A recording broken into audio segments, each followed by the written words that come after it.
Bab 151 Berdampingan, Serangan Balik Murid Nominal. Nama, Kaisar Tertinggi Pedang Penulis, Luan Si Kuangdao.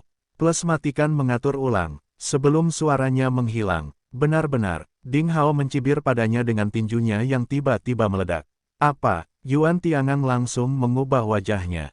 Karena kekuatan dahsyat yang membuatnya gemetar seperti semburan banjir dari tinju lawannya, yang seketika menyetrum pergelangan tangannya hingga ada kesemutan dan 5 jari tanpa sadar terbuka, ia tak mampu lagi menahan tinju Ding Hao. Bang! Saat berikutnya, tinju yang mengenai tubuh daging menghasilkan suara gemuruh. Yuan Tiangang hanya merasa kepalanya dipukul oleh palu. Dia bisa mendengar bunyi klik dari tulang telinganya yang patah. Bintang-bintang emas kecil terbang di hadapannya, dan pemandangan di hadapannya mulai kabur. Kemudian, dalam pandangannya, dia melihat percikan darah. Dia tidak bisa menahan diri untuk terbang mundur. Pemandangan di mata para murid Akademi Kemeja Biru Timur ini sangat mengasyikkan. Tinju kakak senior Ding Hao, dengan momentum menghancurkan gerombolan pasukan, dengan mudah mengguncang telapak tangan Yuan Tiangang dan menghantamkannya paling keras, wajah sombong. Kemudian wajah angkuh yang menyentuh kepalan tangan itu mulai berubah bentuk perlahan, seperti tomat busuk yang dipukul palu. Kulit berguncang dengan riak yang terlihat, darah mengucur dari mulut, dan ekspresi arogan di separuh wajah lainnya mengeras dan perlahan menjadi ngeri. Puff! Dalam tangisan yang menyedihkan, Yuan Tiangang langsung diledakkan dengan tinju seperti tiang kayu yang dipukul oleh pendobrak. Di saat yang sama, kau, puff! 3 teriakan menyedihkan terdengar hampir bersamaan. Remaja berkulit hitam Wang Yong dan kedua temannya, meskipun telah berupaya sebaik mungkin, belum membangkitkan kekuatan garis keturunan mereka. Kekuatan mereka rata-rata, di bawah teknik telapak tangan Lilan yang sangat indah dan memudar, mereka bahkan hampir tidak dapat bertahan satu gerakan pun. Mereka semua jatuh ke tanah, dengan wajah pucat dan jeritan yang menyedihkan. Ada keheningan yang mematikan di sekitar. Hanya untuk satu ronde, apakah Ding Hao dan Lilan mengalahkan rivalnya masing-masing? Baik Ding Hao maupun Lilan bangga dengan Akademi Kaos Biru Timur, tetapi mereka bertarung berdampingan untuk pertama kalinya. Seperti yang diketahui semua orang bahwa saingan mereka adalah murid pejuang garis keturunan yang berada jauh di atas. Tanpa diduga, mereka sangat rentan. Apakah keempat orang ini adalah murid pejuang garis keturunan palsu? Tak terkalahkan. Haha, itu yang disebut pejuang garis keturunan. Itu sangat lucu. Semua murid Akademi Timur terdiam sejenak dan kemudian bereaksi. Mereka semua melompat kegirangan dan bersorak. Itu benar-benar meredakan amarah mereka. Sungguh pejuang garis keturunan yang sombong dan omong kosong, dan di depan kakak senior Ding dan kakak senior Li, mereka dipukuli seperti anjing berlarian kemana-mana. Pada saat ini, tiba-tiba, sebaliknya, Ding Hao, raungan marah seperti binatang buas yang terluka tiba-tiba terdengar. Separuh wajahnya menjadi bengkak seperti buah persik busuk. Yuan Tiangang berdiri perlahan dengan tangannya di atas meja batu. Kemarahan di matanya seperti nyala api yang menyembur keluar. Wajah tampan menjadi garang karena luka dan amarah seperti binatang iblis yang memilih orang untuk menghisap darah. Kamu mati. Aku akan membunuhmu bajingan murahan. Seluruh tubuh Yuan Tiangang gemetar karena marah, dan ki padat berwarna merah samar, dari tubuhnya, perlahan menyebar.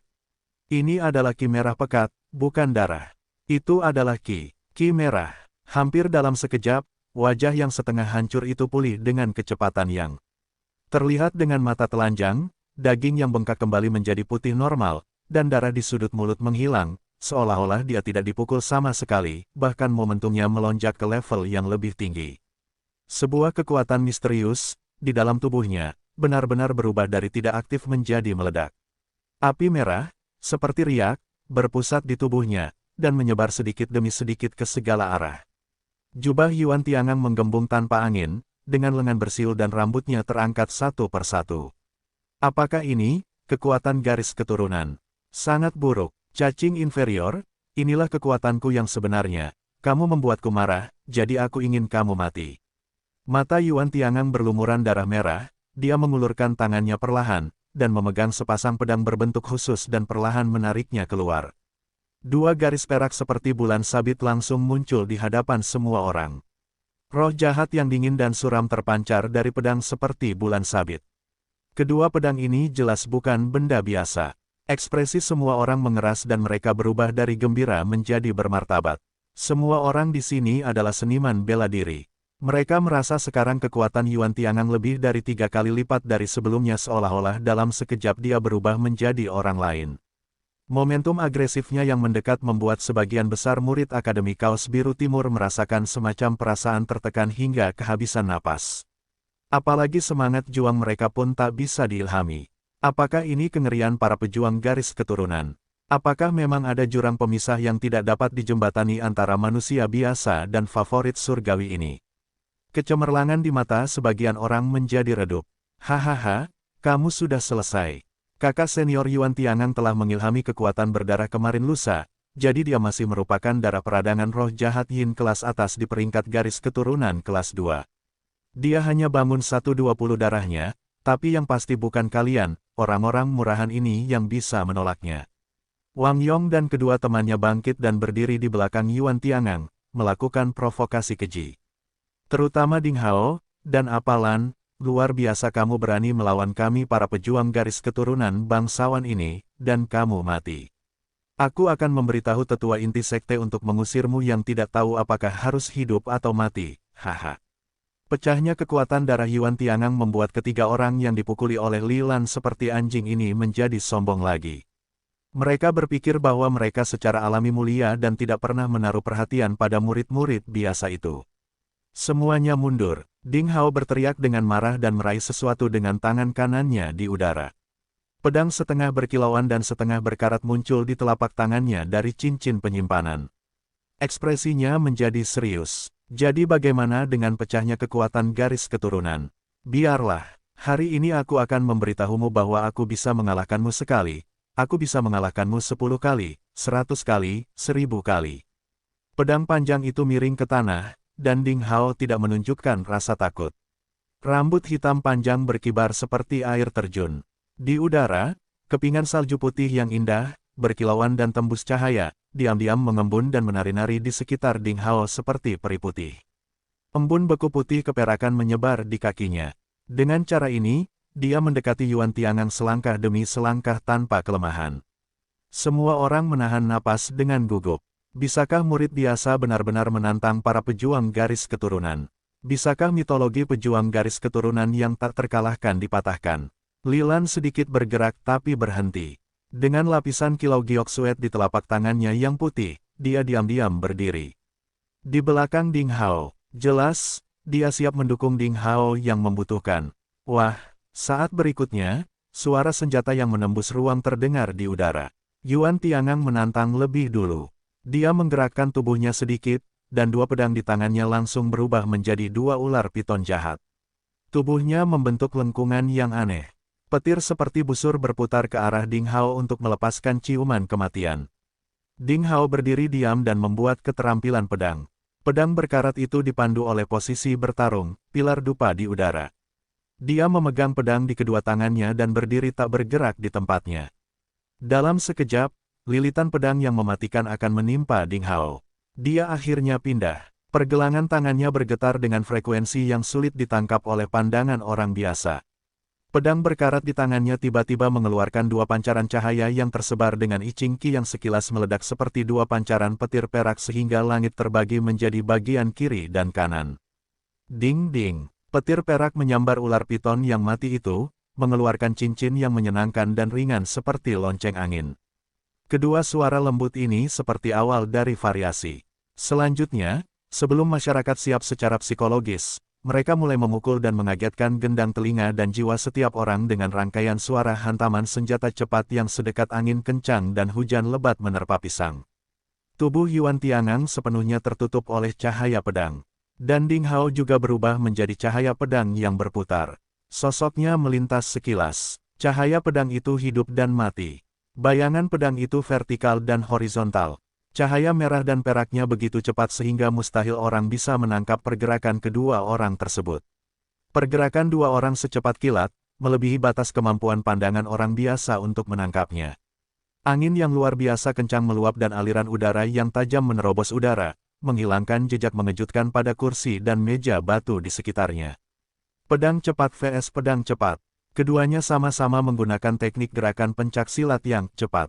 Hanya dalam waktu kurang dari 10 detik, pertarungan telah memasuki keadaan yang sangat panas. Dua orang secara bertahap tidak dapat mengendalikan kekuatan dan aura mereka sendiri sepenuhnya. Kekuatan yang meluap lebih mengerikan, pedang Ki dan pedang Ki terlontar terus-menerus sehingga bangku batu dan kursi batu di sekitarnya dipotong-potong.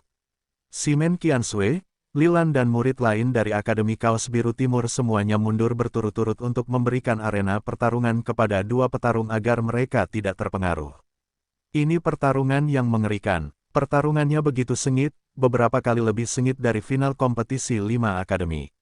Dentang, dentang, dentang. Dengan serangkaian ledakan nyaring dan kumpulan percikan api yang tersebar, kedua sosok itu akhirnya terpisah. Aku tidak percaya kamu bisa menahan angin tinggi dan pedang petir milikku. Yuan Tiangang, memegang kedua pedang dengan kedua tangan dan mengerahkan sedikit kekuatan, mengeluarkan krim perak muda yang menempel pada pedang tersebut. Melihat Ding Hao seperti kucing yang bermain dengan tikus, dia menggelengkan kepalanya dengan jijik. Namun, ki angin dan salju yang kamu banggakan tidak efektif bagiku, sementara ki garis keturunanku hampir mengikis pedangmu. Keterampilanmu sudah habis dan kamu tidak berguna. Kamu pasti akan kalah. Mata Ding Hao tenang seperti sumur kuno tanpa gelombang. Pedang panjang di tangannya memang dipenuhi warna merah samar, seperti tercemar. Ia mulai menjadi kurang terang dan terang namun lebih berat dan lebih lamban dibandingkan sebelumnya. Saat Ding Hao menunjukkan jurus bela dirinya, pedang itu akan menimbulkan masalah besar. Apakah ini sebabnya kekuatan garis keturunan begitu menakutkan? Seperti yang dikatakan dalam legenda, kekuatan garis keturunan diklasifikasikan menjadi tipe yang tak terhitung jumlahnya, yang masing-masing memiliki karakteristiknya sendiri. Ding Hao bertanya-tanya jenis kekuatan garis keturunan apa yang digunakan Yuan Tiangang. Ding Hao merasa kaget, sebelumnya dia berada di partai defensif. Di saat kritis, dia hanya bisa menggunakan satu dari tiga teknik pedang pintu tertutup tanpa nama yang diajarkan oleh pria aneh berbaju hitam sehingga dia menyegel serangan pedang cepat Yuan Tiangang dan tetap tak terkalahkan. High Wind dan Lightning Sabre adalah teknik pedang di Earth Rank. Namun, kekuatannya yang dimotivasi oleh kekuatan ki tingkat tinggi dari kekuatan garis keturunan yang diilhami oleh Yuan Tiangang hampir 2 kali lipat, mencapai kekuatan taktis di peringkat bumi. Ding Hao baru saja menguasai 3 jurus pertama gaya pembelah air Raja Naga sehingga dia tidak dapat sepenuhnya memblokir pedang tersebut dan dia harus melakukan kejutan balik terhadap pedang tersebut dengan gaya pintu tertutup. Jurus ini memang merupakan gaya pedang pertahanan terhebat. Namun, mustahil mengalahkan rivalnya jika dia hanya bertahan tanpa menyerang. Kakak senior Yuan baru saja melakukan pemanasan, dan kamu tidak akan mampu menahannya. Hahaha. Kamu benar-benar idiot yang curang bahkan dalam mengolah ramuan sederhana di bawah tingkat 9. Tanpa diduga, orang miskin dan menyedihkan yang tidak berguna seperti itu kamu bisa memenangkan yang pertama dalam kompetisi 5 akademi. Seperti yang saya katakan, tampaknya murid biasa adalah murid biasa dan akan selalu menjadi batu loncatan bagi murid garis keturunan kita. Sungguh sia-sia bagi sekte untuk menggunakan begitu banyak budidaya sumber daya yang tidak ada gunanya sepertimu. Wang Yong dan yang lainnya mencibir ke arah Ding Hao, sambil menunjuk ke arahnya. Kesombongan mereka mencapai titik ekstrim. Para murid di Akademi Timur Kaos Biru hampir marah dan tidak sabar untuk segera menghajar dan menyerang dengan keras orang-orang sombong ini. Ding Hao tenang. Dia tidak terpengaruh sama sekali. Tangan kirinya menyeka pedangnya. Tindakan ringan ini membuat Yuan Tiangang membeku yang seolah-olah bertemu dengan hantu. Karena usapan lembut Ding Hao seperti menghapus darah yang menempel di tubuh pedang, luar biasa dia menghapus darah yang terkontaminasi di pedang berkarat sepenuhnya, dan menyeka darah seperti asap merah dan menghilang di udara. Bagaimana mungkin, orang lain tidak dapat memahami metode ini, tetapi keterkejutan di hati Yuan Tiangang tidak dapat diungkapkan dengan kata-kata. Kekuatan garis keturunan Yuan Tiangang efektif terutama melalui erosi dan polusi, yang disebut roh jahat yin dengan darah berkobar. Pedang panjang yang terkontaminasi oleh kekuatan garis keturunan seperti itu akan menjadi sia-sia meskipun itu adalah pedang baja paling halus atau senjata ajaib. Begitu kekuatan ini menyerang tubuh manusia, itu akan merusak saluran ki dan meridian lawan, menyebabkan kekuatan lawan berkurang dalam waktu singkat dan bahkan saluran tersebut hancur. Namun, kekuatan roh jahat yin dengan darah berkobar dihapus dengan mudah oleh murid biasa dengan jari. Kenapa ini terjadi? Pemanasan saja. Kalau begitu, sekarang, mari kita selesaikan pemanasannya. Ding Hao sepertinya telah melakukan sesuatu yang sepele dengan pedangnya, menutup matanya sedikit, seolah dia merasakan sesuatu. Saat berikutnya, ketika dia membuka matanya lagi, tidak ada kesedihan atau kegembiraan di matanya, dan terlihat jelas. Yuan Tiangang tidak tahu mengapa dia merasa terkejut tanpa alasan apapun di hatinya ketika dia melihat penglihatan seperti itu. Saat berikutnya, Ding Hao mengangkat pedangnya dan menampilkan gaya pembelah air Raja Naga. Desis, suara aneh yang mengejutkan saat menerobos ruang datang. Seperti suara robekan kain, gaya pedang Ding Hao tidak cepat atau lambat, tetapi penuh dengan makna gerimis, seperti mimpi, memberikan perasaan yang tak terkatakan kepada semua orang. Li Lan, yang menyaksikan pertarungan di kejauhan, merasa terkejut. Tapi Yuan Tiangang, yang berdiri di hadapan Ding Hao, telah mengubah wajahnya. Pada saat ini, dia merasakan perasaan yang menegangkan. Dua pedang di tangannya, seperti galaksi merah yang tergantung terbalik, menembus langit, sambil bersiul berulang kali. Kekuatan terkuat hampir meledak seketika, dan hantu ular piton berwarna merah darah muncul dengan sangat hidup di udara. Ini adalah kekuatan terkuatnya. Ketika kekuatan garis keturunan dari roh jahat Yin dengan darah berkobar, dimotivasi secara ekstrim, piton beracun dengan darah peradangan dari binatang suci di zaman kuno akan terinspirasi. Yuan Tiangang sekarang hanya menstimulasi 1/20 kekuatan garis keturunan, jadi dia hanya bisa menstimulasi bayangan virtual. Jika dirangsang 100%, roh jahat Yin dengan darah berkobar, dari binatang mitos di zaman kuno akan benar-benar muncul kembali di ruang waktu, dan itu akan sangat menakutkan. Permainan sudah berakhir, Yuan Tiangang meraung. Ini adalah pecahnya negara terkuatnya. Dia sepertinya pernah melihat adegan di mana rival yang dibencinya sebelumnya akhirnya dikalahkan olehnya. Dan murid Akademi Kaos Biru Timur di situs tersebut juga terkejut dengan tindakan mengerikan ini. Teknik pedang tingkat rendah, yang telah mencapai puncak alam murid bela diri dari 6 lubang, mengandung kekuatan roh jahat dan garis keturunan Yin. Hantu, piton beracun dengan darah peradangan, di udara seperti zat sungguh menakjubkan dan memikat jiwa. Mereka merasa pusing dan pingsan hanya melihat pertarungan di kejauhan. Bisakah kakak senior Ding Hao menahan taktik fatal tingkat super seperti itu? Tidak, wajah Li Lan berubah drastis, tubuhnya berkedip-kedip, dan melesat seperti kilat. Serangan terkuat dari teknik telapak tangan seperti pudar yang sangat indah siap meledak dan dia harus menyelamatkan Ding Hao. Tidak ada yang percaya bahwa dengan taktik abnormal seperti itu, Ding Hao masih bisa tak terkalahkan. Namun, mendesis, suara robekan kain dan sutra di udara menjadi semakin keras. Tiba-tiba, kekuatan aneh muncul dari lengan pemegang pedang Ding Hao. Kemeja biru di lengan kanannya hancur oleh kekuatan tak kasat mata dari dalam keluar, mengubahnya menjadi kupu-kupu compang camping.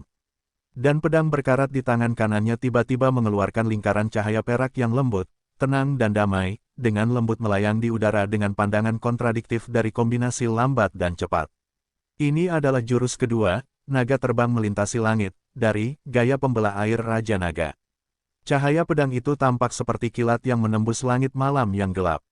Pedang berkarat itu mematahkan momentum darah dan teknik pedang agung yang diilhami oleh Yuan Tiangang. Itu juga menerobos hantu piton beracun dengan darah peradangan dari binatang suci di zaman kuno. Sambil menarik napas dingin, dia merasa itu luar biasa. Semua orang merasa bingung bagaimana ini bisa terjadi, seolah-olah teknik angin tinggi dan pedang petir Yuan Tiangang yang fatal yang meledak dari roh jahat Yin dengan darah berkobar seperti gelembung ilusi, dan pecah dengan sangat indah dan indah dengan sentuhan lembut. Di hati hampir semua orang, ilusi tak nyata dan perasaan lucu setelah ditipu langsung muncul. Apakah gelombang kejut penuh dengan roh jahat Yin dan dekat dengan puncak alam murid bela diri dari 6 lubang? Bayangan imajiner dari piton, beracun dengan darah peradangan yang menakjubkan, semuanya hanya tipuan anak-anak. Li Lan baru saja terbang setengah jalan dan dia membeku di tempatnya. Dia sedikit gemetar mungkin karena kegembiraan atau keterkejutan. Apakah itu maksud pedang? Dia bertanya pada dirinya sendiri di dalam hatinya.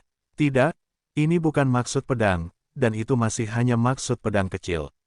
Itu masih dalam tahap peniruan, tapi dibandingkan dengan pagi ini ketika Ding Hao pertama kali menggunakannya di halaman, dia telah membuat kemajuan.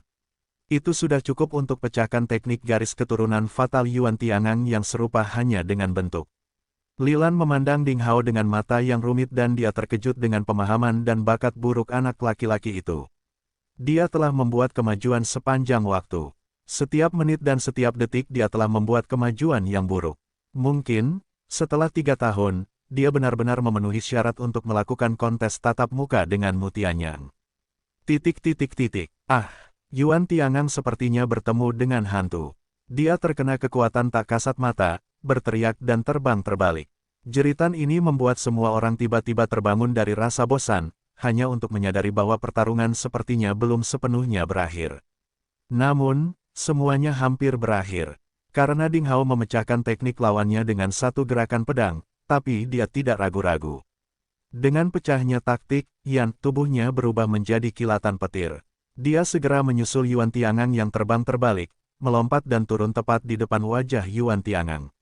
Bang! Kelambanan besar membuat wajah Yuan Tiangang mendarat lebih dulu. Kepalanya yang terbungkus dalam garis keturunan Qi menabrak kursi batu. Akibatnya, tanah itu terhempas ke jaring laba-laba. Angin kencang yang meluap menimbulkan gulungan-gulungan debu, seperti amukan ombak dan ombak, menelan tubuh mereka. Setelah sekian lama, debunya menyebar. Bentuk kedua pria itu perlahan menjadi jelas. Kaki Ding Hao masih berada di wajah Yuan Tiangang. Di bawah pandangan publik, sol berdebu itu menginjak keras wajah tampan dari pejuang garis keturunan jenius yang dulunya sombong itu sehingga wajahnya hampir berubah bentuk. Berjuang, saat ini benar-benar kehilangan ketegangan. Dari awal hingga akhir hanya berlangsung 4 atau 5 menit, namun keseluruhan prosesnya bisa penuh pasang surut. Para murid Akademi Kemeja Biru Timur dengan sangat terkejut dengan lidah keluh melihat Ding Hao menginjak Yuan Tiangang, hanya merasa bahwa mereka sedang menghadapi patung dewa perang yang tak terkalahkan dan penuh amarah, bahkan jika ada sesuatu di dada mereka, akan meledak dan darah di pembuluh darah akan terbakar juga. Namun, Wang Yong, seorang remaja berkulit hitam, dan kedua temannya semuanya pucat karena ketakutan. Lutut ketiga pria itu gemetar dan bibir mereka bergetar, hampir berlutut di tempat. Kakak senior Yuan, dikalahkan. Lagi pula dia juga dikalahkan dengan sangat rentan dengan cara yang memalukan. Itu tidak mungkin. Mengapa ini terjadi? Bagaimana seorang murid biasa bisa mengalahkan murid garis keturunan yang disukai oleh surga? Perlu diketahui bahwa meskipun murid biasa kadang-kadang mengalahkan murid garis keturunan sebelumnya, hal ini terjadi atas dasar pemikiran bahwa kekuatan murid biasa jauh lebih tinggi daripada murid garis keturunan setidaknya di 4 alam kecil. Jika tidak, keunggulan primordial dari murid garis keturunan tidak akan tergoyahkan. Kini, mitos tersebut telah hancur. Melihat Yuan Tiangang, yang diinjak-injak, Wang Yong dan 2 orang lainnya merasa wajah dan harga diri mereka diinjak-injak. Saat melihat Ding Hao lagi, ketakutan yang belum pernah terjadi sebelumnya melanda jiwa mereka. Udara dingin tanpa sadar dihasilkan dari tulang ekor dan mengalir langsung ke dahi seolah-olah tengkoraknya akan segera dilepas. Ding Hao sama sekali tidak bermaksud melepaskan kakinya dari wajah Yuan Tiangang. Dia memandangnya dari posisi tinggi seolah-olah sedang melihat seekor anjing mati.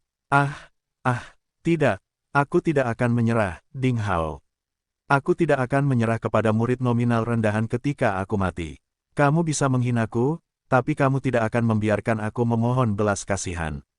Yuan Tiangang memutar tubuhnya dengan gila-gilaan, memegangi tangannya ke tanah, mencoba melawan. Tuhan telah memberimu garis keturunan, tapi dia tidak memberimu kerendahan hati dari yang kuat. Hari ini, sebagai murid biasa, aku menghancurkan superioritas yang tidak masuk akal dari kalian para murid pejuang garis keturunan yang tidak tahu apa-apa, untuk membuatmu mengerti bahwa bakat bukanlah satu dan satu saja. Sebagai murid dari Sekte Pencari Ilmu Pedang, aku tidak akan membunuhmu. Jika kamu tidak menerima kekalahanmu, kamu masih bisa bertarung denganku di masa depan. Kata-kata Ding Hao sangat elegan dan berharga. Semua murid Akademi Kemeja Biru Timur merasa darah mereka mendidih dan kepercayaan diri mereka, yang telah mencapai titik terendah, dihidupkan kembali pada saat ini oleh kata-kata Ding Hao. Ya, bakat itu bukan satu-satunya. Upaya-upaya ini sama pentingnya setelah melahirkan. Mereka tidak perlu meremehkan diri mereka sendiri. Yuan Tiangang berjuang seperti orang gila, tetapi tidak bisa menghilangkan kaki di wajahnya. Matanya memancarkan cahaya kebencian dan kemarahan, dengan kejam menatap Ding Hao, dengan rasa malu dan marah, dan memuntahkan darah. Aku akan membalas dendam, aku akan membalas dendam, aku akan membalas dendam, aku akan membalas dendam, aku bersumpah, aku akan membalas dendam. Yuan Tiangang hampir marah. Dia tampak seperti gunung berapi yang meletus sepenuhnya yang akan menghancurkan seluruh rumah bela diri. Ding Hao menatapnya dengan kasihan dan sedikit menggelengkan kepalanya. Melangkah dan menembak kakinya, dia menendang Yuan Tiangang langsung ke sisi Wang Yong dan dua orang lainnya. 4 orang saling bertabrakan dan jatuh ke tanah seperti labu yang menggelinding. Ku bilang, kalau kamu tidak yakin, kita bisa bertarung lagi. Ding Hao tidak menganggapnya serius. Hanya seorang jenius tak tertandingi seperti Mu Tianyang, seorang keajaiban dari Akademi Ketenangan yang dapat memberikan tekanan pada Ding Hao hari ini, dan murid seperti Yuan Tiangang hanyalah makhluk kecil yang tidak tahu apa yang penting. Sejujurnya, Ding Hao benar-benar tidak peduli dengan mereka. Sikap meremehkan Ding Hao membuat Yuan Tiangang merasa marah namun tidak berdaya. Dia bisa melihat bahwa Ding Hao benar-benar tidak menaruh perhatian padanya, bukan dia yang tidak berpose. Haha, murid pejuang garis keturunan sialan. Rentan, kamu tidak pantas mengangkat sepatu untuk kakak senior Ding kita. Kami ingin tahu siapa yang baru saja mengatakan bahwa dia akan menginjak murid biasa. Hai, seseorang, apakah wajahmu terasa sakit? Haha, tentu saja tidak menyakitkan. Wajah seseorang setebal tembok. Tidakkah kamu lihat lantai batu biru itu telah dirobohkan ke dalam lubang? Aduh, kalau aku jadi seseorang, aku akan bunuh diri dengan menusuk diriku sendiri di leher. Wajahnya terinjak-injak di tanah dan kamu masih menggonggong di sini. Kamu benar-benar tidak tahu bagaimana mengejak kata malu. Para murid Akademi Kaos Biru Timur bersatu dalam kebencian mereka. Beberapa dari mereka mempunyai lidah yang tajam. Mereka bekerja sama satu sama lain, menertawakan Yuan Tiangang dan rekan-rekannya dengan sarkasme yang tidak sopan. Setiap kata seperti tamparan yang tidak terlihat. Mereka dengan kejam memukul wajah keempat murid pejuang garis keturunan. Wang Yong dan kedua temannya telah lama ditakuti oleh Ding Hao dan tidak berani membalas dengan kepala tertunduk. Yuan Tiangang marah, parau. Dengan posisinya yang tinggi di posisi 3 teratas dalam daftar utama murid baru di Sekte Pencari Ilmu Pedang, dia dikalahkan seperti mematahkan dahan mati dari pohon. Sekarang dia diejek oleh sekelompok murid biasa. Kebetulan dia tidak bisa membantahnya. Hal ini membuat mata Yuan Tiangang menjadi hitam karena marah, dan dia tidak bisa menahan diri untuk tidak membuka mulutnya dan mengeluarkan lebih banyak darah. Ah, Ding Hao, Akademi Kemeja Biru Timur, aku akan memaafkanmu, itu membuatku kesal, puff. Yuan Tiangang mengeluarkan beberapa suap darah, menggerakkan kakinya, menunjukkan bagian putih matanya dan jatuh ke tanah dengan wajah menghadap ke atas. Dia pingsan karena marah. Wang Yong dan dua orang lainnya tidak berani mendukungnya, dan mereka menoleh untuk melihat Ding Hao terlebih dahulu. Tatapan matanya yang bersemangat tampak seperti seekor anjing yang menunggu perintah tuannya. Ding Hao melambai kepada mereka dengan tidak sabar. Wang Yong dan dua orang lainnya merasa lega, buru-buru pergi membantu Yuan Tiangang. Seperti anjing tersesat, mereka tidak berani kembali, hanya membenci orang tua mereka yang hanya memberi mereka 2 kaki, melarikan diri dari rumah bela diri. Keluar, haha, umur panjang kakak senior Ding. Kakak senior Ding, kamu sangat tampan. Hahaha, kita menang, murid pejuang garis keturunan sialan, pergilah dengan ekor di antara kedua kaki. Pada saat ini, para murid Akademi Kaos Biru Timur tidak bisa lagi menahan kegembiraan mereka. Mereka bergegas mengepung Ding Hao di tengah dan melemparkannya tinggi-tinggi. Wajah semua orang memerah karena kegembiraan. Meskipun Ding Hao yang mengalahkan Yuan Tiangang dan lainnya, sebagai anggota murid biasa, terutama dengan Ding Hao sebagai salah satu murid biasa di Akademi Kaos Biru Timur, semua murid dipenuhi dengan kebanggaan dan rasa memiliki yang tak terkendali. Dengan senyuman di wajahnya, Lilan memperhatikan para murid melemparkan Ding Hao tinggi-tinggi. Dalam pertarungan tersebut, sikap tegas dan metode gemuruh Ding Hao membuatnya lebih kuat dari Lilan, dan dia harus mengakui kekuatan dan keunggulan Ding Hao. Di kejauhan, Simen Qiansui, wanita cantik dan guru yang mendominasi seperti teratai putih yang keluar dari air berdiri dengan tenang, dan dia sepertinya terpengaruh oleh suasana remaja yang semarak. Wajah dinginnya yang selama ini acuh tak acuh juga menunjukkan senyuman tipis tanpa disadari. Penampilan kuat Ding Hao telah meninggalkan bekas yang mendalam di hatinya. Dia telah berada di Sekte Pencari Ilmu Pedang selama 3 atau 4 tahun. Dia terbiasa dengan semua jenis perkelahian di sekte tersebut. Dia juga terbiasa dengan munculnya orang-orang jenius, besar dan kecil. Simen Qiansui, si jenius pil amoralitas tidak suka berkelahi, berdarah dan berebut kekuasaan dan keuntungan. Ini adalah pertama kalinya dia melihat pertarungan antara murid biasa dan murid pejuang garis keturunan. Dalam pertarungan, murid biasa menunjukkan kekuatan yang luar biasa.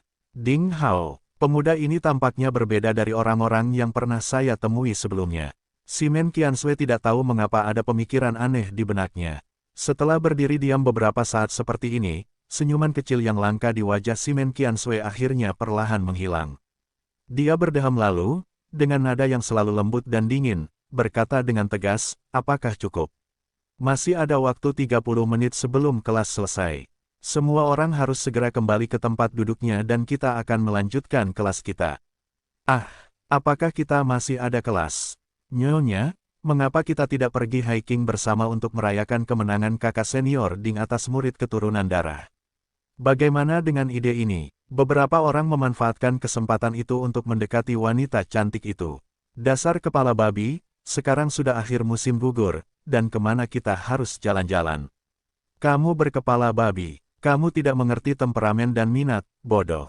Para pemuda, yang penuh dengan obrolan dan pemikiran tanpa akhir, kembali ke tempat duduk mereka satu persatu dengan mata tertunduk di bawah tatapan jelas Simen Qiansui, yang tenang namun mengintimidasi. Karena hancurnya banyak meja dan kursi berwarna biru akibat perkelahian sebelumnya, para pemuda harus berkumpul bersama dalam 3 atau 4 orang untuk melanjutkan kelas. Simen Qiansui tidak membiarkan Ding Hao pergi karena lika-likunya. Di depan semua murid, Simen Qiansui menangkap Ding Hao dan tidak mengkritiknya dengan serius maupun santai.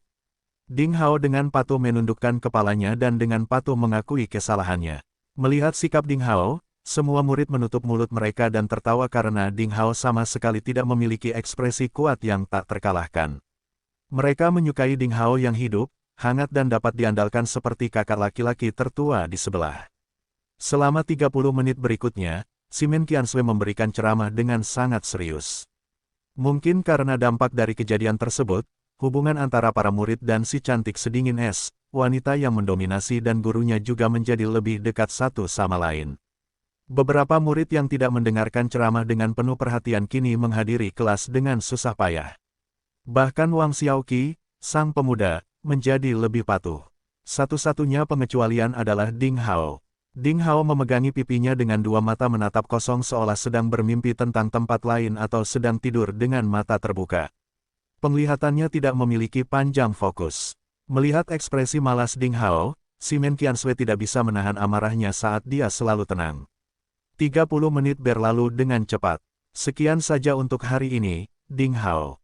Ikutlah denganku. Simen Qiansui menatap Ding Hao dan berbalik untuk meninggalkan rumah bela diri.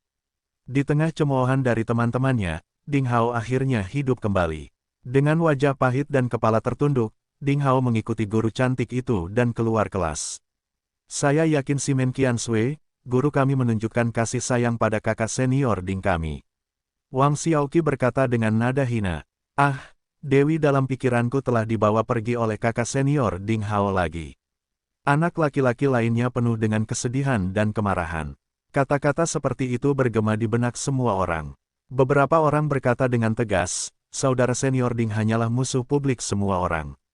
Remaja pemburu Zhang Fan menggaruk bagian belakang kepalanya, mengapa Anda mengatakan itu? Saya pikir jika kakak senior Ding dan Nyonya Simen Qiansui bersama, dan mereka akan menjadi pasangan yang sempurna. Kotoran, semua murid laki-laki mengangkat jari tengah ke arahnya. Seperti yang diharapkan oleh Ding Hao, Simen Qiansui membawanya ke kebun herbal terpencil lagi.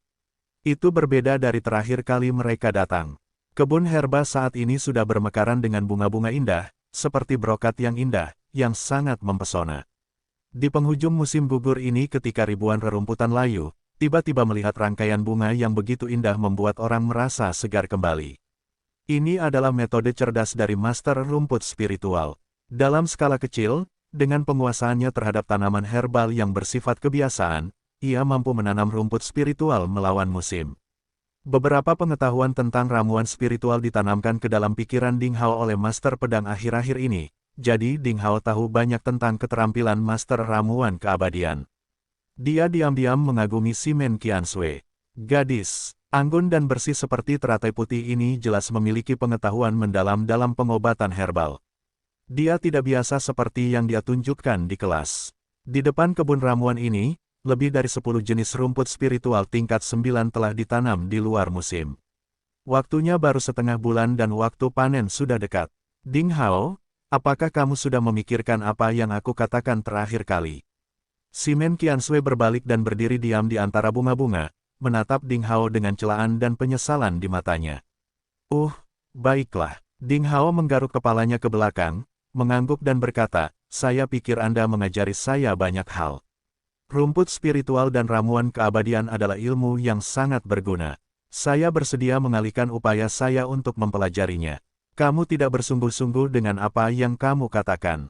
Kata-kata si Men Qiansui mematahkan ucapan Ding Hao yang asal-asalan. Ding Hao, saya akui bahwa Anda adalah seorang jenius, tetapi ada banyak orang jenius di dunia ini. Anda dapat mengalahkan murid pejuang garis keturunan hari ini karena mereka belum dewasa. Ini benar bukan berarti kamu bisa melakukannya di masa depan. Hanya ketika orang-orang itu benar-benar membuka harta di tubuh mereka, kamu akan tahu betapa buruknya pejuang garis keturunan yang sebenarnya. Ding Hao, kamu harus bekerja keras dan benar-benar bekerja keras, daripada menyia-nyiakan kekuatanmu, waktu dan bakat seperti ini. Ding Hao menyadari kekhawatiran dalam kata-kata si Men Qiansui dan mengangguk dengan tatapan serius. Nyonya, saya ingat kata-kata Anda. Si Men Qiansui mengangguk sedikit dan berkata dengan sedikit ketidakberdayaan, saya harap Anda dapat mendengarkan dengan penuh perhatian di kelas berikutnya. Ngomong-ngomong, apakah Anda membaca catatan yang saya berikan tentang pengobatan herbal terakhir kali? Ding Hao tersenyum dan berkata, ya, tapi apa? Si Men Qiansui memelototinya dan mengulurkan tangannya yang lembut. Tunjukkan padaku catatanmu, katanya. Ini. Ding Hao sedikit mengernyit karena malu. Berikan padaku. Si Men Qiansui, dengan mata jernihnya yang indah, menatap Ding Hao dengan tenang. Baiklah kalau begitu. Dari cincin penyimpanan, Ding Hao mengeluarkan buklet bersampul benang dengan aroma obat yang harum dan menyerahkannya. Hei, sepertinya kamu tidak berbohong kali ini, tapi kamu membaca bukunya. Melihat bagian tepi brosur terdapat duri, ini menunjukkan bahwa Ding Hao sangat rajin membaca brosur. Kemudian si Men Qiansui mengeluarkan suara yang mengejutkan dan mengangguk dengan sedikit kepuasan. Namun tak lama kemudian, saat dia membuka halaman pertama brosur tersebut, wajahnya langsung berubah. Setelah membalik beberapa halaman terus-menerus, wajah si Men Qiansui menjadi dingin dalam sekejap. Hatinya dingin. Ding Hao benar-benar bertindak terlalu jauh. Ternyata pamflet ini dilukis dengan banyak benda berantakan oleh Ding Hao dengan sudut miring, bahkan di beberapa tempat bahkan diolesi tinta hitam. Buku ini, yang dia rangkum dan edit dengan cermat, hanya diolesi oleh Ding Hao sebagai sampah yang tidak berguna. Ini adalah usahanya yang sia-sia. Kamu, sangat mengecewakanku. Si Men Qiansui tidak dapat memahami mengapa murid seperti Ding Hao jelas memiliki bakat tertentu dan juga sangat pintar, dan bahkan berpengalaman dan santai, tetapi mereka hanya menolak untuk bekerja keras dan menyia-nyiakan waktu mereka. Karena lika-liku mengenai Yuan Tiangang dan lainnya, si Men Qiansui yang sangat menyayangi Ding Hao merasa kedinginan saat ini. Kamu boleh pergi sekarang, dan aku tidak akan mempedulikanmu lagi. Si Men Qiansui memberikan tangannya dengan acuh dan memerintahkannya pergi. Tapi, bukan itu yang kamu pikirkan. Ding Hao sedikit tercengang. Dia berkata dalam benaknya, kamu bodoh dan apa yang saya lakukan bukanlah coretan.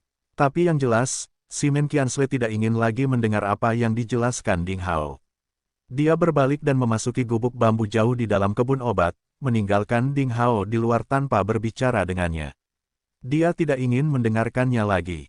Ding Hao dengan enggan menggelengkan kepalanya, mengendus aroma tumbuhan di udara lalu berbalik dan pergi. Sore harinya, ada kelas pertarungan praktis, yang diajarkan oleh Wang Juefeng, seorang guru laki-laki sinis berjanggut. Berbeda dari si Men Qiansui yang ringan dan santai, pria sinis ini adalah seorang maniak yang sangat kejam. Setiap kali dia melihat seseorang yang tidak menyenangkannya di kelas pertarungan praktis, muridnya akan dipanggil untuk bertarung satu lawan satu atas nama bersaing. Para pemula itu secara alami bukanlah saingan dari murid generasi ketiga ini, dan mereka selalu dipukuli hingga menangis. Namun pria sinis itu tidak puas sama sekali. Murid yang tidak menyenangkannya hari ini jelas adalah Ding Hao. Dalam ceramah yang hanya berlangsung 4 jam itu, Ding Hao dipukuli 3 kali oleh pria sinis itu. Saat kelas usai, Ding Hao dipukuli sampai ke mata panda. Kedua matanya memiliki bekas kepalan tangan berwarna hitam dan terdapat banyak bintik stasis darah berwarna merah dan ungu di sekujur tubuhnya. Untungnya, kemampuan anti pertarungan Ding Hao sangat kuat, dan konstitusi, makhluk suci pedang dan pedang, tampaknya meningkat sampai batas tertentu setelah menderita sakit daging semacam ini. Ding Hao sudah terbiasa dipukuli oleh pria sinis secara berkala. Dia menganggap pelecehan ini sebagai latihan untuk meningkatkan kemampuan tempur praktisnya. Meskipun guru sinis itu cerewet dan suka membuat iri, baik kekuatan pribadi maupun pengalaman bertarungnya sangat kaya, jadi dia pantas mendapat gelar murid generasi ketiga di sekte pencari ilmu pedang. Ding Hao pernah sangat ingin tahu tentang dunia aslinya dan mencoba lagi dan lagi, tetapi dia tidak dapat menguji kekuatan sebenarnya dari pria sinis ini. Karena setiap pertarungan 1 lawan 1, guru yang sinis itu menekan kekuatannya sendiri sehingga membuat Ding Hao merasa dirinya hanya sedikit lebih kuat dari Ding Hao. Namun, setiap kali Ding Hao membuat terobosan dan berpikir bahwa mereka hampir sama, dia masih merasa ada celah kecil di antara mereka ketika dia bertarung 1 lawan 1 dengan pria sinis itu. Sekarang Ding Hao 100% yakin bahwa pria sinis itu sama sekali tidak lebih buruk dari Yin Yifei dan Lu Qi dalam hal kekuatan. Dengan kekuatan dan status pria sinis itu, dia merendahkan diri untuk mengajar murid-murid nominal pemula itu, dan Ding Hao tidak dapat memahaminya. Apakah karena orang ini cerewet dan bermulut buruk dan suka membuat iri sehingga dia menyinggung para petinggi sekte? Setiap kali Ding Hao dipukul hingga babak belur, dia akan membuat spekulasi jahat seperti itu. Haha, hari ini agak menyenangkan nak, kemampuanmu untuk dipukul sudah meningkat pesat, kata pria sinis sambil memegang tinjunya dan melihat lingkaran hitam mata Ding Hao dan tertawa puas. Iya haha, cetakan kepalan tangan kiri dan kanan benar-benar simetris dan bisa disebut karya seni. Persetan dengan karya seni itu. Ding Hao menyentuh matanya, menyeringai dan menarik napas dingin. Wanita jalang ini, hari ini dia benar-benar memukuliku dengan keras. Hei, hei, hei. Sepertinya kamu tidak puas dengan itu. Apa kamu tidak merasa nyaman tinjuku melayani kamu? Apakah kamu ingin tinju lagi? Pria sinis itu tidak puas dengan penampilan Ding Hao dan meninju tinjunya dengan niat buruk. Ding Hao dengan cepat memuaskan kesombongan orang yang rendah hati itu dan berkata, "Terima kasih atas pengajaran Anda, guru yang bertanggung jawab. Saya, murid Anda telah mendapat banyak manfaat." Kata-kata seperti itu tidaklah megah. Meskipun pria sinis itu bermulut buruk dan metode pengajarannya sedikit kasar dan berbeda, dia adalah orang yang baik. Setidaknya dia tidak pernah mempermalukan murid-murid di Akademi Kaos Biru Timur. Terlebih lagi, siapapun yang diajar, dia akan belajar sesuatu dari guru ini setelah dipukuli. Begitu banyak murid di Akademi Kaos Biru Timur yang lebih suka dipukuli seperti panda, mereka ingin bertarung 1 lawan 1 dengannya. Setiap orang dapat melihat bahwa semakin rajin para muridnya, semakin rela mereka menanggung kesulitan, semakin peduli orang sinis terhadap mereka. Ding Hao jelas disukai oleh pria sinis itu karena dialah yang paling sering diurus. Pada dasarnya, setiap kali dia mendapat pelajaran praktis, Ding Hao akan dipukuli hingga sepasang lingkaran mata hitam. Haha, itu hanya karena tinjuku gatal, aku ingin menghajar orang. Itu sama sekali bukan pengajaran sialan. Kamu terlalu munafik. Haha, kata pria sinis itu. Tapi dia tersenyum bangga. Ya, nak, ku dengar hari ini kamu bertarung dengan Yuan Tiangang, sainganmu yang jatuh cinta demi kebaikan guru wanita kecil yang cantik dan cantik simen, dan kamu hampir merobohkan rumah bela diri. Kamu menyebabkan kerugian besar bagi kami di Timur Akademi Kaos Biru. Tapi Anda dapat yakin bahwa saya telah mengirim seseorang untuk memperbaiki rumah bela diri. Anda harus membayar untuk perbaikannya. Pergilah berjuang demi kebaikan guru wanita itu. Ding Hao membela, "Hei, apakah kamu salah paham? Yuan Tiangang lah yang pertama kali memprovokasi saya. Saya hanya melawan untuk menjaga kejayaan Akademi Kemeja Biru Timur. Anda harus pergi ke Yuan Tiangang untuk biaya perbaikan. Ayolah, Yuan Tiangang adalah murid pejuang garis keturunan. Aku tidak bisa menyinggung perasaannya, tapi aku hanya bisa mengganggumu." Pria sinis itu mengayunkan tinjunya dengan gegabah, yang sebesar kaserole, dan berkata dengan niat buruk, "Kenapa, kamu tidak yakin, kembali untuk bertarung 1 lawan 1 denganku?" Ding Hao, aku takut padamu. Ding Hao berbalik dan pergi dengan garis hitam di dahinya. Hei, nak, ayo kita bicara. Kudengar Nyonya Simen memperlakukanmu berbeda. Kamu sudah disuruh pergi ke kebun tanamannya 2 kali. Kamu benar-benar anak kecil, apakah kamu berselingkuh dengannya?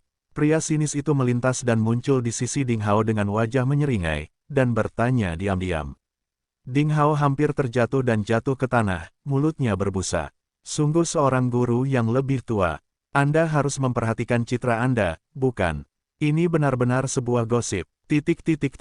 Setelah kembali ke kediamannya, Ding Hao berbaring dengan tenang di tempat tidur dan mulai merenungkan pertarungan hari ini dengan Yuan Tiangang. Para murid pejuang garis keturunan sangat kuat. 3 atau 4 hari yang lalu, di area tangga peringkat ke-7, Yuan Tiangang tidak pantas menjadi musuhnya hanya untuk 1 gerakan, tetapi setelah hanya 1/20 kekuatan darahnya dibangkitkan, dia mampu menekannya sepenuhnya dengan cara konvensional, perkelahian. Perubahan seperti itu lebih efektif daripada penanaman sungguh-sungguh selama bertahun-tahun oleh orang lain. Tanpa secara keliru mendapatkan pengetahuan dangkal tentang niat pedang, saya takut hari ini saya akan dikalahkan oleh pedang Yuan Tiangang. Dan tentu saja, Yuan Tiangang tidak terkecuali. Seperti remaja kulit hitam yang rentan, Wang Yong dan lainnya, begitu kekuatan garis keturunan mereka distimulasi, saya khawatir mereka akan langsung menyadari perkembangan kekuatan yang pesat, meninggalkan murid biasa. Pejuang garis keturunan benar-benar favorit Tuhan. Tidak heran sekte tersebut akan memanjakan Yuan Tiangang dan yang lainnya sehingga mereka dapat berlatih di tempat-tempat seperti area tangga peringkat ke-7 di mana terdapat ki spiritual yang kaya. Bahkan para tetua inti seperti Lu Yuqi, pedang bunga, diminta untuk mengawal mereka selama persidangan mereka. Mereka benar-benar merawatnya sebagai mutiara di telapak tangan, yang juga menyebabkan kesombongan dan kemarahan para pejuang garis keturunan. Hanya dengan berlatih setiap menit untuk berusaha menguasai maksud pedang dan niat pedang, aku bisa bertarung melawan pejuang garis keturunan. Ding Hao tidak bisa menahan diri untuk tidak mengepalkan tinjunya. Jika aku bahkan tidak bisa mengalahkan bajingan seperti Yuan Tiangang, bagaimana aku bisa mendaki puncak beku 3 tahun kemudian dan bertarung melawan keajaiban super jenius Mutianyang, dan hanya ada orang seperti itu dalam 1000 tahun. Memikirkan hal ini, Ding Hao duduk dari tempat tidur, segera datang ke ruang tamu, duduk bersila di atas bantal terburu-buru dan mulai berlatih seni bela diri. Ding Hao menjalankan ki perlahan dan melembutkan seluruh tubuh sehingga darah yang tersumbat dan benjolan bengkak karena dipukuli oleh pria sinis itu mereda secara bertahap, lingkaran hitam di rongga orbital menghilang, dan dia pulih. Kemudian dia menjalankan ki es dan salju di dantian bawah untuk 36 sirkulasi energi vital. Yah, kekuatannya meningkat kurang dari 10 kg. Ding Hao berdiri dan menghangatkan dirinya, menikmati peningkatan kekuatannya. Namun, akhir-akhir ini, kekuatan fisik meningkat semakin lambat. Setiap kali saya dipukul oleh pria sinis di perut, saya selalu dapat meningkatkan kekuatan saya sekitar 50 kg, tapi sekarang, Ding Hao menemukannya menjadi sangat sulit untuk meningkatkan kekuatannya dengan menggunakan latihan eksternal biasa. Tampaknya perlu untuk merangsang potensi fisik dengan cara yang sama seperti orang lain dengan menyempurnakan kemanjuran. Ketika saya kembali, saya harus pergi ke pasar untuk membeli beberapa plester kelas atas untuk menghaluskan tubuh dan tulang saya. Ding Hao telah menyelesaikan level kedua dari 9 tingkat pembentukan tubuh emas dengan es dan api. Ini adalah keterampilan ajaib untuk meningkatkan kekuatan fisik, ketahanan, dan pertahanan fisik, dan tidak dapat membantu meningkatkan kekuatan fisik secara signifikan. Jadi jika Ding Hao ingin lebih meningkatkan kekuatan fisik dan mengembangkan potensinya, dia harus, seperti semua pejuang, mengambil jalan untuk menyempurnakan khasiat obat zat asing ke dalam tubuh. Di seluruh dunia, budidaya buku langka mengenai keterampilan sihir memiliki persyaratan tertentu untuk kekuatan fisik. Semakin tinggi peringkat keterampilan sihir dan metode budidaya teratas, semakin tinggi kebutuhan kekuatan fisik. Oleh karena itu, jika seorang pejuang ingin meningkatkan kekuatannya dan melatih keterampilan tingkat lanjut, dia harus memperkuat tubuh dan meridiannya terlebih dahulu. Untuk mencapai hal ini, diperlukan pembentukan tubuh emas melalui teknik dan penempaan tubuh melalui pengobatan spiritual. Hampir semua pejuang memiliki teknik pembentukan tubuh emas mereka sendiri, dan mereka juga memilih pengobatan spiritual yang sesuai dengan sifat fisik mereka untuk melemahkan tubuh mereka. Bagaimanapun, berjalan dengan dua kaki jauh lebih baik daripada melompat dengan satu kaki. Hanya dengan cara ini, pengeluaran tile akan melonjak berkali-kali lipat. Pengobatan spiritual tingkat tinggi dan plester itu tidak sepenuhnya murah. Itu bisa disebut emas lunak. Menjadi seniman bela diri memang merupakan profesi yang sangat mahal. Ding Hao menghela nafas dalam hatinya bahwa dia telah menyimpan sedikit uang kertas emas, dan tidak tahu berapa lama itu akan bertahan. Pada saat ini, dalam benak Ding Hao, dia memikirkan suara tawa dari Master Pedang, "Bodoh, kamu menjaga gunung emas tanpa menyadarinya, dan kamu ingin membeli plester berkualitas rendah itu. Cap Ding kecil, kamu benar-benar bodoh memang." Ding Hao tertegun dan kemudian dia memahami maksud tersirat dari Master Pedang. Dia bertanya dengan rendah hati, "Hei, apa maksudnya, senior?" Sebelum Master Pedang membuka mulutnya, Master Pedang bergegas berkata, "Cap Ding kecil, apakah kamu ingat gua misterius di bawah tebing daerah kumuh sampah di belakang gunung? Ayolah, wanita gila, bicaralah di hadapanku lagi." Master Pedang merasa sangat marah ketika Master Pedang berbicara di hadapannya. "Haha, kamu lambat dalam merespons, dan kamu bahkan mengeluh tentang aku." Master Sabre bangga pada dirinya sendiri. Ding Hao, bagaimanapun, tidak terlibat dalam serangan verbal antara dua orang tua yang telah sendirian selama bertahun-tahun. Sebaliknya, dia tiba-tiba menyadari apa yang selama ini dia abaikan. Di dalam gua misterius, di lubang batu persegi, masih ada beberapa cairan putih misterius yang belum habis. Aku sudah melupakan hal seperti itu. Ding Hao menepuk pahanya dengan penuh semangat. Meridian dan konstitusinya pulih dengan direndam dalam cairan itu. Meskipun Master Pedang dan Master Pedang telah dengan hati-hati menyembunyikan penyebutan gua tersebut dan tidak mau mengatakan apa-apa lagi, Ding Hao yakin bahwa cairan putih itu benar-benar merupakan harta alam yang langka.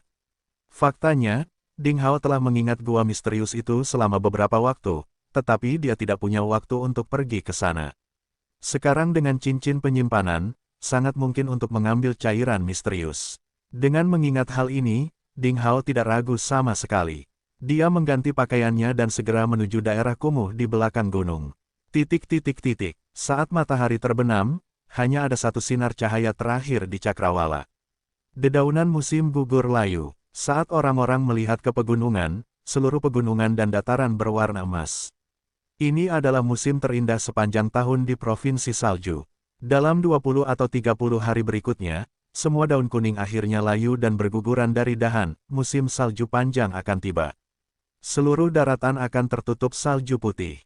Dingin dan putih akan menjadi warna utama di Provinsi Salju.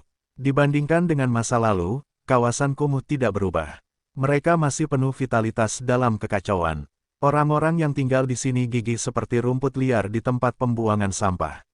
Ding Hao tidak ingin dikenali karena dia akan pergi ke gua misterius. Dia mengenakan topi bambu cian di kepalanya dan jubah linen. Dia berjalan perlahan menyusuri jalan terjal sepanjang malam di daerah kumuh. Melihat gubuk-gubuk yang membusuk dan cerobong asap yang berasap, Ding Hao merasakan bau yang familiar meresap ke dalam hatinya seolah-olah dia telah kembali ke beberapa hari pertama perjalanannya. Melewati tempat pembuangan sampah, Ding Hao melihat pagar halaman dan gubuk tempat dia dulu tinggal. Sekarang ada pemilik baru di sini, cerobong asap berasap, pot-pot di halaman telah dibersihkan dan tanah menjadi sangat rata karena diinjak. Berdiri adalah beberapa pertaruhan dalam latihan pencak silat. Sebuah papan kayu hitam tergantung di gerbang pagar, dengan beberapa kata ditulis secara zigzag. Akademi Prajurit Hitam tak terkalahkan. Ding Hao hampir tertawa keras. Di daerah kumuh, ada sebagian masyarakat yang hanya mengetahui sedikit ilmu bela diri. Mereka menjalankan beberapa kelas seni bela diri di sekolah swasta untuk mata pencaharian mereka. Mereka juga berharap generasi mendatang bisa meninggalkan daerah kumuh sehingga mereka menyekolahkan anaknya ke kelas bela diri murah ini untuk meletakkan fondasinya. Tapi seperti orang di depannya ini, dia berani mengaku tak terkalahkan di pegunungan di belakang sekte pencari ilmu pedang, dan terlebih lagi, kelas seni bela diri berani mengaku sebagai akademi. Itu sangat berani. Mungkin master kelas seni bela diri itu pembohong atau psikopat. Dengan pandangan sekilas, Ding Hao berjalan ke tempat pembuangan sampah seperti bukit di sepanjang jalan tanpa henti. Melihat sekeliling, Ding Hao tidak menemukan siapapun. Menurut ingatan, di sepanjang rute aman, melintasi racun dan rawa racun, melalui beberapa belokan, Ding Hao sampai di tepi tebing Great Abyss. Di bawah tebing ada awan kabut hitam bergulung, berbau busuk, angin astral bertiup. Itu sangat menakutkan. Seharusnya di sini. Saat itu, disinilah Ding Hao jatuh dari tebing dan akibatnya dia berpetualang. Ding Hao tidak bisa menahan nafas dengan emosi ketika dia mengunjungi kembali tempat lamanya hari ini. Sekarang, dia sudah menjadi Master Junior dari alam murid bela diri 5 lubang. Tentu saja, dia tidak perlu lagi mendaki gunung dengan tali. Yang disebut, Master terampil, itu berani. Ding Hao, mengamati posisinya, langsung melompat dari tebing. Angin astral menderu-deru di telinga. Jatuh sekitar selusin meter, Ding Hao memanggil pedang berkarat dari cincin penyimpanan, memasukkannya ke dalam punggung tebing. Karakter Cina, Tao, mengembang keluar dari teknik asap mengepul buram, sehingga tubuhnya seperti tetesan air tanpa berat, melalui pedang berkarat, tergantung di tebing. Mengambil napas dalam-dalam dan menundukkan kepala untuk mengidentifikasi pijakan berikutnya, Ding Hao mengeluarkan pedang berkarat itu dengan backhand-nya dan terus jatuh. Tanpa mengabaikan, Ding Hao menjalankan ki-nya, dengan seluruh tubuhnya memancarkan cahaya perak yang tersebar, dia bertarung dengan penuh semangat melawan hisapan mengerikan dari kabut. Sebagai balasannya, Ding Hao jatuh sekitar 600 atau 700 meter, dan akhirnya, dia sampai di pintu masuk gua. Pintu masuk gua memiliki penyembunyian yang bagus dan ditutupi oleh tirai tipis-tipis. Meski jaraknya 10 meter, masih sulit menemukannya. Jika Ding Hao pernah ke sini sekali, dengan bimbingan Master Pedang dan Master Pedang, Ding Hao masih membutuhkan beberapa waktu untuk menemukan gua tersebut. Astaga, melewati tirai tipis, Ding Hao memasuki jalan beraspal di dalam gua. Dan jalan beraspal tidak ada perubahan dibandingkan terakhir kali Ding Hao datang. Jalan beraspal itu masih dingin dan kering seperti alam itu sendiri, dan dengan belokan dan tikungan, menuju ke kedalaman gua. Sial, aku di sini lagi. Saya merasa mual saat melihat warna dinding batu. Master Pedang dan Master Pedang telah dikurung di sini selama ratusan ribu tahun sehingga mereka sudah lama memiliki bayangan psikologis. Sekarang mereka kembali ke tempat lama ini lagi. Jelas sekali, suasana hati mereka juga sedang tidak baik. Mereka mengeluh dan kemudian mulai diam. Ding Hao sedang dalam suasana hati yang sangat baik. Karena ketika dia sampai di lubang batu di tengah gua yang bentuknya seperti peti mati berbentuk persegi panjang, dia terkejut menemukan cairan abu-abu pucat di dalamnya. Saat ini, berat dan menjadi putih susu dan transparan, sepertinya dimurnikan lagi. Meskipun kedalaman cairan masih sekitar 1 cun, sepertiga desimeter, di dasar lubang, itu jauh lebih optimis daripada yang dibayangkan Ding Hao. Saya tidak tahu bagaimana efek pemurnian cairan ini. Haruskah saya meminumnya secara oral atau eksternal?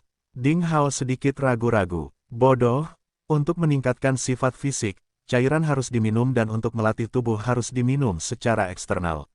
Dalam benak Ding Hao, Master Pedang yang pendiam mengingatkannya akan hal itu. Ding Hao tiba-tiba memahaminya. Sifat fisiknya telah ditingkatkan secara ekstrim, dan saat ini, tentu saja, dia harus melatih tubuhnya. Ding Hao melepas pakaiannya, mengeluarkan sedikit cairan dari lubang batu, mengoleskannya secara merata ke seluruh tubuhnya, dan kemudian segera menggunakan metode penanaman mental, 9 tingkat pembentukan tubuh emas dengan es dan api, untuk menimbulkan jenis es ketiga, untuk membangkitkan kekuatan api matahari antara langit dan bumi, meredamkan tubuhnya dengan mencampurkan energi aneh ke dalam cairan putih. Diharapkan, pada saat berikutnya, dengan kekuatan api matahari ke dalam tubuh untuk meredam dengan cara yang membakar, Ding Hao merasa kedinginan dan sedikit mati rasa di kulitnya. Cairan putih itu perlahan meleleh ke dalam otot dan sumsumnya. Karena dia sedang berlatih tipe api ketiga. Lebih efektif menjalankan ki di tengah dan tian dada melalui teknik pedang properti api. Ki panas Ding Hao telah berjalan selama 36 lingkaran energi vital di 4 lubang, Zongji ekstrim tengah, Tanzong alta tengah, Yutang aula giok dan Jujue kuil besar. Tanpa diduga 4 jam berlalu, nyala api ki di dalam tubuh menjadi semakin padat dan murni. Dengan sedikit kecenderungan pembengkakan, jelas, Ding Hao telah sepenuhnya mencapai kondisi sempurna, puncak dari alam murid bela diri dengan 4 lubang. Ki api yang membara dari teknik pedang properti api hanya berada pada tingkat menengah dari alam murid bela diri dengan 4 lubang. Bagaimana bisa ia tiba-tiba mencapai penyempurnaan dari alam murid bela diri dengan 4 lubang? Apakah itu berhubungan dengan cairan putih? Lalu itu, efeknya terbukti terlalu luar biasa. Ding Hao berubah pikiran. Dia memutuskan untuk menerobos dunia. Dia mengendalikan nyala api Qi untuk menghancurkan titik akupuntur terbesar kelima di Ren Meridian, meridian pertama dari 6 saluran tambahan. Titik akupuntur terbesar kelima ini, bernama Hua Gai, memiliki kekuatan yang lebih kuat dari 4 titik akupuntur besar sebelumnya. Menurut aturan seni bela diri, baik meridian atau titik akupuntur, titik terakhir selalu merupakan titik terberat dan paling sulit untuk disempurnakan.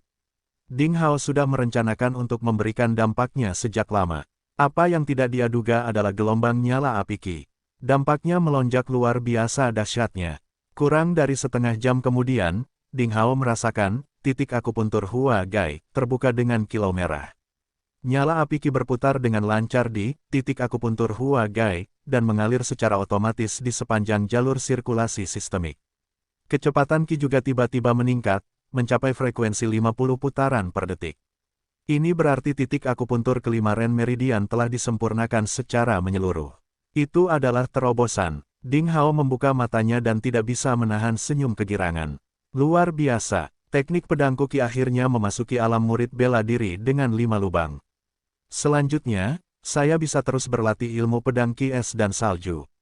Saya sedang dalam perjalanan menuju murid bela diri dengan 6 lubang sekarang. Hahaha, sambil tertawa, Ding Hao tiba-tiba menyadari sesuatu. Baiklah, luar biasa, kekuatan saya meningkat 250 kg. Sekarang kekuatan fisik saya telah mencapai 9.000 kg, yang setara dengan kekuatan murid bela diri dengan 6 lubang. Dengan Qi es dan salju serta Qi api yang membara, aku cukup kuat untuk bertarung melawan murid bela diri dengan 7 lubang. Aku bahkan bisa bertarung dengan murid bela diri dengan 8 lubang. Efek dari cairan putih misterius ini sungguh luar biasa. Ding Hao hanya menggunakan kurang dari 3 atau 4 ml selama budidaya ini, tetapi memiliki efek yang luar biasa. Itu membuat putaran ketiga, tubuh emas daging tulang, dari 9 tubuh emas es dan api, mencapai tingkat dasar. Juga, itu menyempurnakan titik akupuntur kelima dari Ren Meridiannya. Khasiatnya hampir sama dengan tanaman obat legendaris tersebut.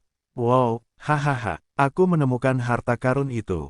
Kamu, milikku. Ding Hao melompat kegirangan. Saat dia tersenyum, gerahamnya menonjol keluar dari sisi mulutnya. Tawanya hampir merobek bibirnya. Dia menggunakan cincin penyimpanan kecil itu dan dengan cepat mengumpulkan semua cairan putih misterius di dalam lubang, tidak ada tetesan yang tersisa. Setelah melakukan semua ini, Ding Hao mengenakan pakaiannya dengan bangga dan mencari di dalam gua. Dia mencari di gua terakhir kali, tapi itu terlalu misterius. Ding Hao masih berharap menemukan sesuatu yang lain. Dia bahkan melepaskan Qi-nya dan dengan hati-hati memindai setiap inci tanah dan dinding gua. Sayangnya, dia tidak menemukan apapun. Selama proses ini, Master Pedang dan Master Pedang tetap diam. Ding Hao menelepon mereka beberapa kali secara telepati, tetapi tidak ada tanggapan dari kedua kotak obrolan itu, yang menurutnya sangat aneh. Setelah dia mencari di dalam gua, Ding Hao akhirnya sampai di sebuah kursi dan meja batu di tengah gua. Ada beberapa garis horizontal dan vertikal dengan kedalaman berbeda di atas meja batu persegi itu. Seolah-olah diciptakan oleh alam itu sendiri. Semua garis tampak misterius. Terakhir kali Ding Hao menatap meja batu sebentar dan hampir pingsan. Kali ini, ketika Ding Hao menatap mereka lagi, sesuatu yang luar biasa terjadi. Dalam sekejap, Ding Hao merasakan pusaran waktu yang gelap muncul di depannya. Hisapan mengerikan darinya menyedot jiwanya. Dia terkejut dan segera mengoperasikan keterampilan sihirnya untuk secara paksa memutuskan hubungannya dengan meja batu untuk pertama kalinya. Ding Hao memutuskan hubungan dengan susah payah, tetapi tampak pucat seolah-olah dia menderita penyakit serius. Ini adalah prasasti tingkat dewa. Ya Tuhan, setidaknya ini adalah prasasti tingkat ke-10. Ini jelas merupakan karya yang ditinggalkan oleh ahli prasasti tingkat dewa. Ding Hao langsung mengerti. Seni bela diri adalah hal yang umum di daratan, namun apoteker dan ahli prasasti tingkat tinggi tidak dapat diabaikan karena pengembangan kedua jurusan ini menuntut kondisi yang sulit pada bakat dan kualitas bawaan.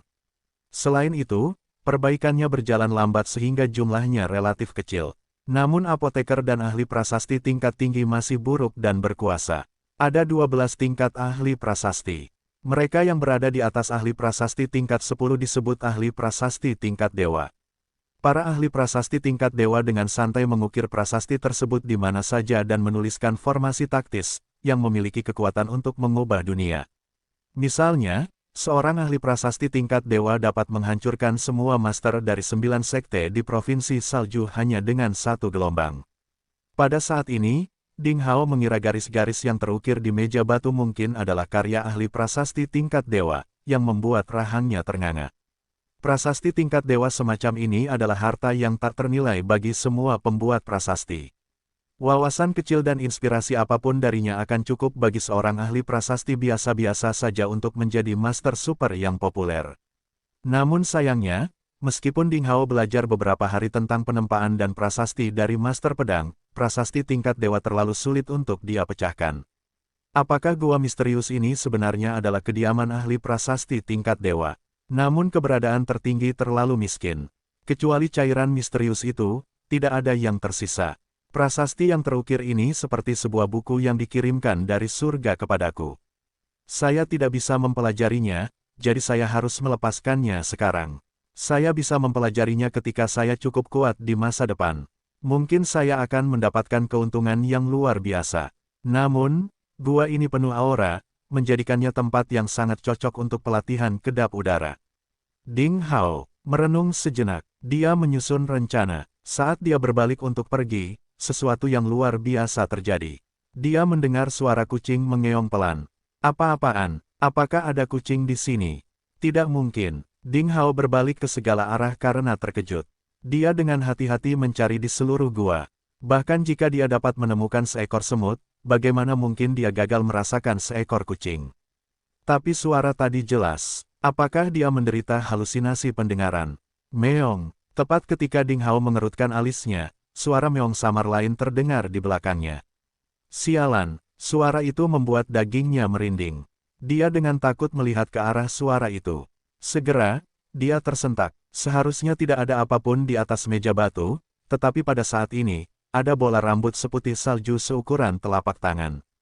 Tampilannya yang berbulu seperti tumpukan salju putih bersih, tidak ada kotoran sama sekali. Matanya yang besar seperti kristal sungguh memilukan, dan hidung kecilnya yang berwarna merah jambu tampak seperti pahatan seorang seniman. Telinganya yang bulat dan kecil diletakkan ke bawah. Ia sedikit menatap Ding Hao dengan tatapan sedih dan matanya yang lembut. Itu adalah Scottish Fold berwarna putih. Lipatan Skotlandia. Ding Hao menjadi gila. Apa yang sedang terjadi? Sedetik yang lalu, tidak ada apapun di atas meja batu. Saat dia berbalik, seekor Scottish Fold putih berdarah murni yang bahkan langka di kehidupan sebelumnya. Adik malaikat mana yang bercanda dengannya? Apakah si kecil ini benar-benar hanya anak kucing Scottish Fold? Dari mana asalnya? Miao, seolah dia merasakan keterkejutan pada Ding Hao, lelaki kecil itu mendongak sedikit dan berteriak pada Ding Hao lagi. Suara kecil itu lembut dan tajam, dan suaranya yang seperti anak kecil menyentuhnya. Ding Hao memiliki dorongan kuat untuk memeluknya. Bayi kecil yang tidak berbahaya. Ding Hao ragu-ragu. Itu terlalu aneh. Apakah anak kucing ini monster yang ganas? Saat berikutnya, akankah mulut kecilnya yang berwarna merah muda berubah menjadi mulut besar yang berdarah dan menelannya? Miao, miao, si kecil tanpa daya berteriak pada Ding Hao. Dia tersandung dan memanjat. Dia kehilangan pijakan dan jatuh dari meja batu. Ding Hao secara naluriah mengulurkan tangannya dan menangkap si kecil. Ada rasa lembut dan sedikit panas yang tak terlukiskan di telapak tangannya seolah sedang menyentuh kulit halus wanita tercantik di dunia. Ding Hao hanya ragu-ragu kurang dari 0,01 detik sebelum menggendong si kecil ini. Miao, anak kucing kecil itu seperti bola salju putih.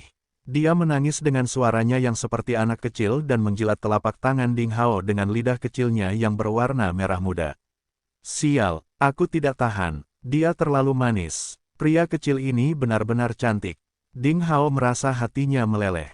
Pria kecil itu sangat lucu. Tindakan apapun akan membuat orang suka. Meskipun Ding Hao tidak tahu dari mana asalnya, intuisinya menunjukkan bahwa benda kecil ini tidak menimbulkan ancaman baginya. Ding Hao dengan hati-hati mencari di seluruh gua dan tidak menemukan induk kucing atau yang lainnya. Akhirnya, dalam semangat kematian yang tak kenal takut, dia memelihara kucing kecil lucu yang sepertinya mati kelaparan setiap saat. Sialan, bagaimana aku bisa melihat si kecil mati kelaparan di dalam gua? Ding Hao menemukan alasan untuk meyakinkan dirinya untuk mengadopsi makhluk kecil ini. Dalam pikirannya, masih belum ada respon dari Master Pedang dan Master Pedang tidak peduli seberapa keras dia berkonsentrasi. Ding Hao harus berhenti mencari di dalam gua, dia menghabiskan sepanjang malam di sini dan sudah waktunya untuk kembali.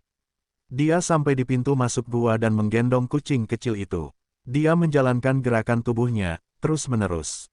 Memanjat dengan bantuan tepi dan sudut batu yang menonjol. Kekuatannya meningkat pesat, sehingga angin astral dan kabut di kedalaman ini tidak lagi menjadi masalah. Ding Hao kembali ke tanah setelah kurang dari 15 menit. Saat ini, langit berubah cerah di timur, cahaya putih menyelimuti pegunungan, kabut putih seperti kain kasa indah yang membungkus pegunungan. Tempat itu penuh dengan semangat. Ding Hao menghela nafas kotor. Dia bergerak cepat, menyapu racun dan rawa-rawa beracun. Tak lama kemudian, dia lari keluar dari area pembuangan sampah. Meong, Ding Hao mendengar suara kucing kecil itu. Kucing itu menggeliat sebentar dan menjulurkan kepalanya dari bajunya. Dia dengan penasaran mengamati dunia dengan mata jernih. Kucing kecil yang lucu itu kecil sekali. Aku hanya bisa memberinya susu. Sepertinya aku harus mencarikan kucing betina menyusui di daerah kumuh untuknya. Ding Hao mengeluarkan kucing itu dari pelukannya dan memegangnya di tangannya. Dia tersenyum dan berkata, "Halo, anak kecil. Aku ingin tahu apa jenis kelaminmu." Meong-meong, kucing lucu itu sepertinya memahami kata-kata Ding Hao. Dia berteriak dengan marah dan malu-malu mengencangkan kaki belakangnya seperti manusia. Ya ampun, apakah kamu iblis? Tapi kamu sangat mirip manusia." Tindakan kucing itu membangkitkan minat Ding Hao. Ding Hao sengaja mengulurkan jarinya dan memainkan kaki belakang kucing lucu itu. Dia tersenyum dan berkata, "Jangan malu, ayo. Biarkan saya memeriksa jenis kelamin Anda." Meong, aduh, apakah kamu seekor anjing? Kucing kecil yang lucu itu melawan dan mencengkeram jari Ding Hao. Saat mereka berbicara, Ding Hao datang ke halaman berpagar tempat dia dulu tinggal, tetapi mendengar seseorang berlatih di dalam. Dia berbalik dan melihat ke atas. Dia melihat lebih dari 20 anak, sebagian besar berusia 8 atau 9 tahun, berdiri dalam barisan persegi berlatih seni bela diri di Akademi Seni Bela Diri Tak Terkalahkan ini. Mereka semua adalah anak-anak kumuh yang mengenakan pakaian compang camping. Masing-masing anak laki-laki dan perempuan terlihat sangat serius, berdiri di atas tiang kayu dengan sikap kuda sambil meninju dan berteriak. Keringat mengalir di wajah mereka.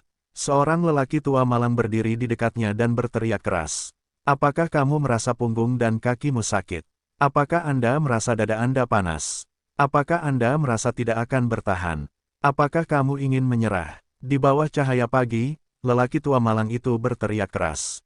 "Tidak peduli rasa sakit apa yang kamu derita, kamu harus bersikeras.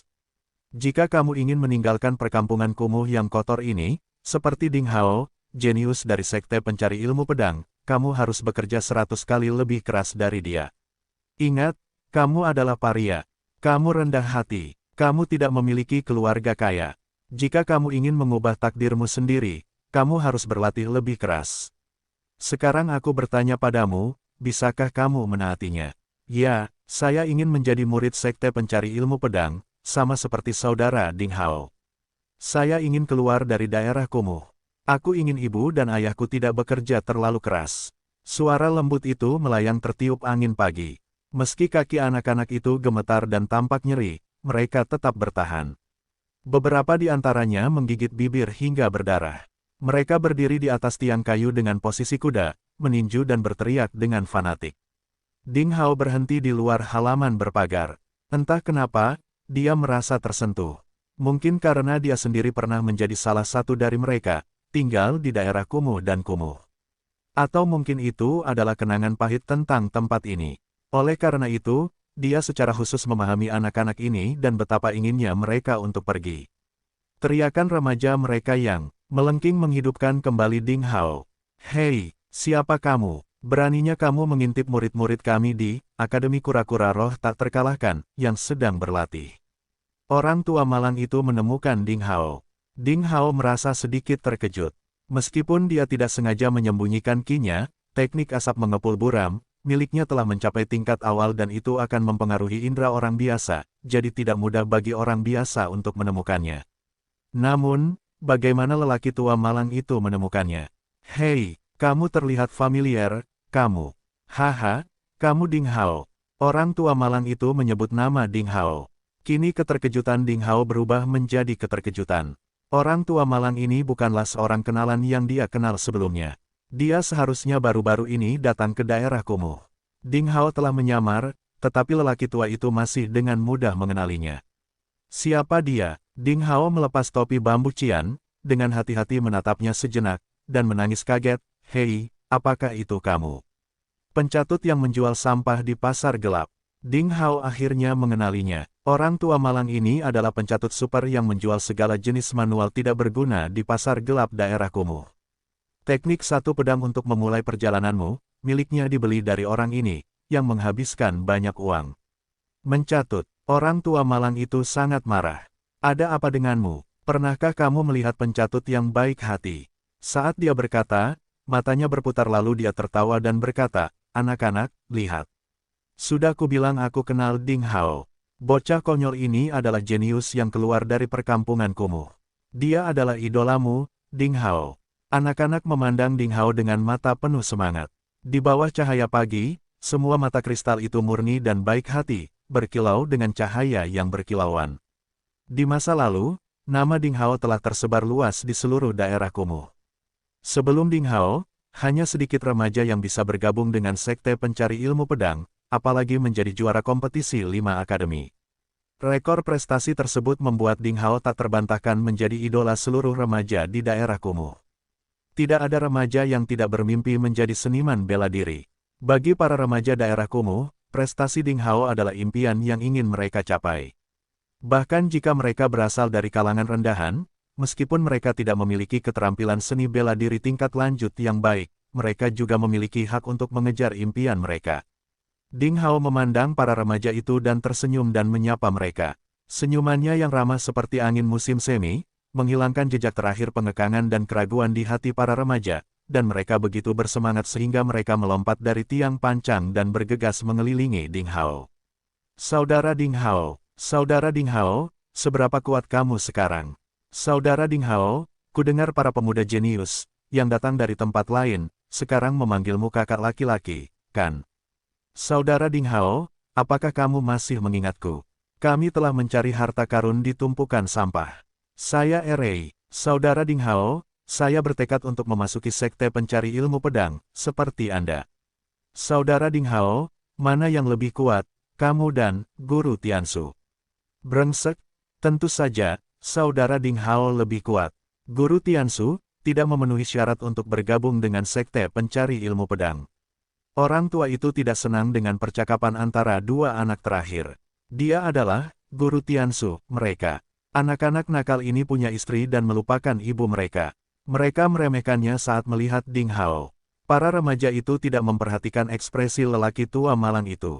Mereka semua mengepung Ding Hao, seperti sekelompok burung pipit yang licik, bergegas untuk berbicara. Mereka bangga bisa mengucapkan sepatah kata pun kepada idolanya. Ding Hao tersenyum dan menjawabnya satu persatu dengan sabar. Masalah-masalah ini terkesan naif, namun itulah impian anak-anak di daerah kumuh. Saudara Ding Hao, kamu sangat kuat. Bisakah kamu mengajari kami? Seorang gadis kecil yang cantik, berusia sekitar 8 tahun, mengenakan kemeja kasar yang bernoda.